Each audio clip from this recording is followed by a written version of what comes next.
आजपासून CCI केंद्र सुरू झालेलं आहे आणि जे CCI केंद्रामध्ये एकरी 5 क्विंटल खरेदी करणार आहे। कापूस उत्पादक शेतकरी म्हणून काय अपेक्षा आपली?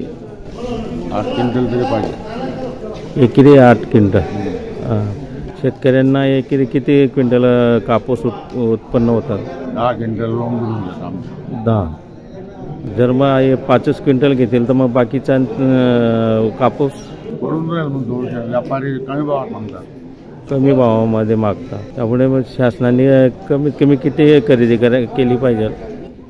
कमीत कमी 8 क्विंटल तरी करायला पाहिजे, शासनाने केली पाहिजे। काय नाव बाबा? नाव ज्ञानेश्वर भूषण धनगर, राहणार उस्मानापूर। CCI खरेदी आजपासून चोपडा येथे सुरू झालेली आहे। तरी शेतकरी बांधवांना विनंती आहे की त्यांनी आपला सुका आणि कोरडा चांगला कापूस CCIला विक्रीस आणू शकतात।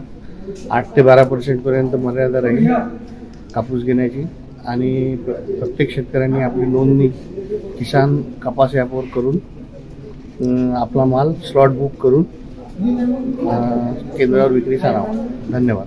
एकरी मर्यादा 5.34 पर्यंत आहे। धन्यवाद।